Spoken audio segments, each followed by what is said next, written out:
Wow, look at me. A whole month of consistent weekly uploads. Who even is this guy? What happened to your stream schedule, you fat lazy fuck? Well, damn, bro. That was uncalled for. Unlike my stream schedule, the gamer news just doesn't stop. Yakuza's creator seems to be getting more involved with active game development again. Shin Megami Tensei's GBA release, as well as Trails to Azure, have been localized to English, and PS5s might be in stock in mid-2021. Yeah. It's showtime! This first chunk of news comes from IGN. Toshihiro Nagoshi, the creator of Yakuza, oh yeah, this guy definitely made Yakuza, is stepping down from his role as Sega's chief creative officer, which is like a supervisor to the creative teams and also does stuff with branding, marketing, all that stuff, and is instead going to become Sega's creative director. Now, you and I both know how fucking wild and creative the Yakuza series is, but just look at other games Nagoshi-san has created: Daytona USA, Super Monkey Ball, Judgment, and of course, Yakuza. This guy is insanely talented. I don't know all that much about what exactly this means or what kind of control this man now has at Sega, but I think he deliberately made this decision because he wants to make some goddamn video games. If you look at anything Sega has done in-house over the years, there's very few games that are actually great, excluding RGG Studio and Sakura Wars. I'm curious to see how this shapes up, and I remember Daisuke Sato, the producer of the Yakuza series, saying recently that he wanted to do his own take on the Sonic franchise. Could you imagine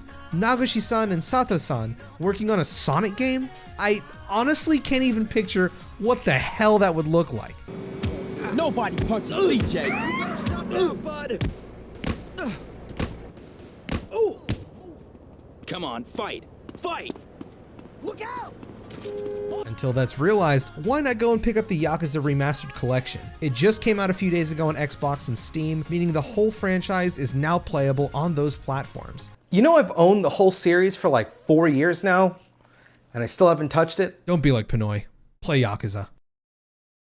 Twitter user Jim Zayton, sorry if I fucked that up, has released an English translation of the Game Boy Advance version of Shin Megami Tensei. You might wonder, but Pinoy, why does this matter? Well, my friend, you see, thanks to Reddit user P2Lisa, Agreed, my friend. Lisa over Chie, always.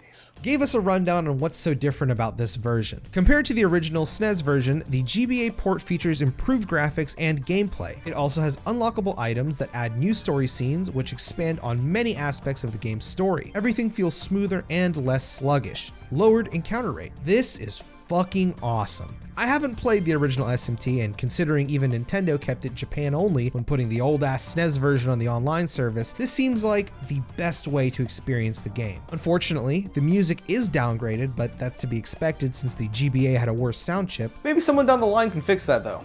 I've seen it happen before. Please, give your props to Jim Zayton, because a lot of the older Mega 10 games are untranslated and it takes a lot of time and work to do this kind of thing. I not only want these people to get the credit they deserve, but to see the community get together and bring these kinds of projects to light so that more people can experience this amazing series. It feels good, man. Here's hoping that PSP Eternal Punishment localization continues to go smoothly. Oh, Trails. I have been told by everyone and their mother that I need to play this series because it's right up my alley. Looking at you, Dole, looking at you, Zareth. I confess, it does look fucking awesome. And I promise I will at some point.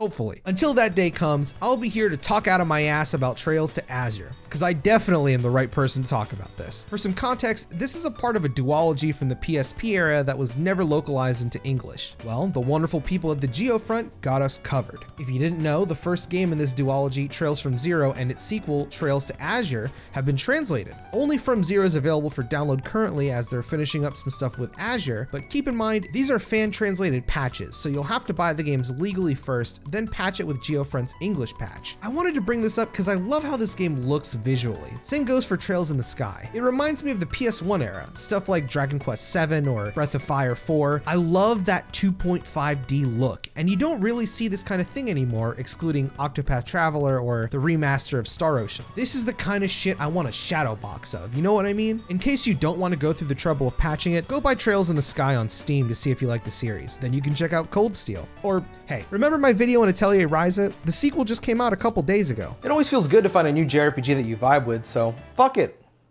Why not?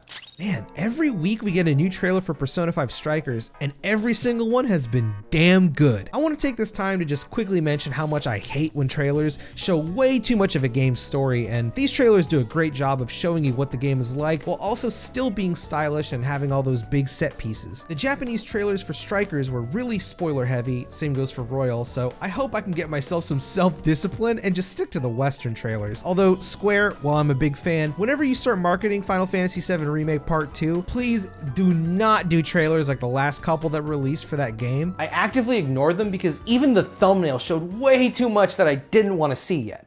Platinum Games had quite a bit to say thanks to VGC in regards to 2021 plans and the Platinum 4 teaser site they showed early last year. Project GG appears to be moving along well, same with Babylon's Fall, but Bayonetta 3.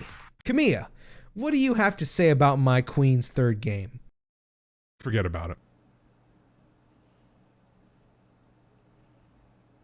No?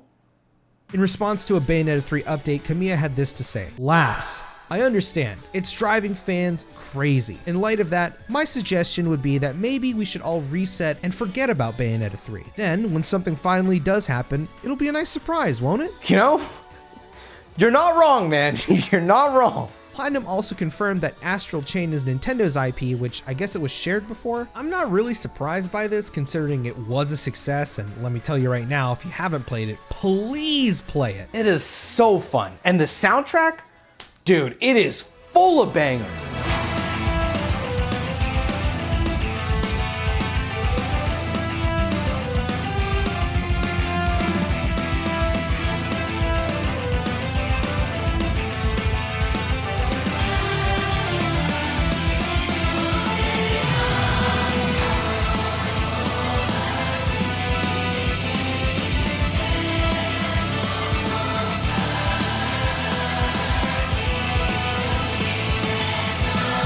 Damn, I play a mean Guitar Hero guitar. Last up, AMD, who make the CPUs and GPUs that go inside both the PS5 and the Xbox Series X, says that the supply issues will continue through the first half of 2021. Yeah, no shit.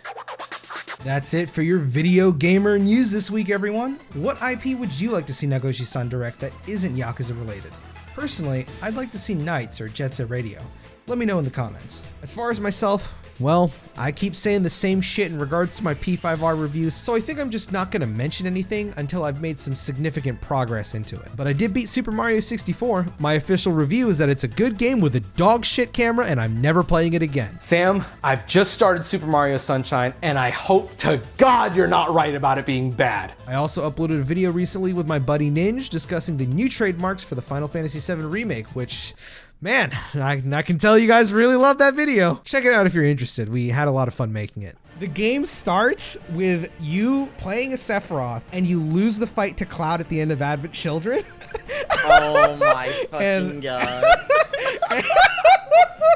That would be so fun, dude. Also, I want to bring up my stream since a lot of you have been asking why I'm posting videos and not streaming. I've brought on Graphic to my editing team for Mo's channel, and it's given me a lot more time. Seriously, shout out to Graphic, Richie, Justin, Caleb, the whole fucking team. You guys have made my life honestly a lot better.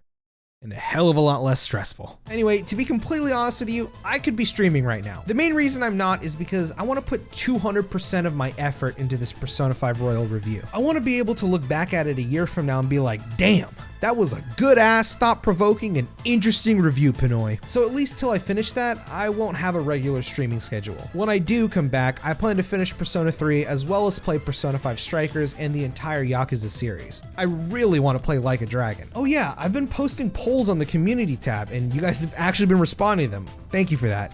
I figured I could gauge how a lot of you feel on certain topics, and I noticed on my last poll that a lot of you believe that Atlas will actually add a new story section post the answer if a Persona 3 remake were to happen. I have a few theories on this, I'm not gonna lie, a lot of them pertaining to Elizabeth. If that's something that interests you, let me know and I might make a video on it in the future. Not anytime soon though. With that being said, thank you all for watching this video. Go check out that Final Fantasy VII Remake discussion I had with Ninja. Leave a like if you enjoyed, leave a dislike if you didn't. God bless you all, and I will see you next time. You never see it coming.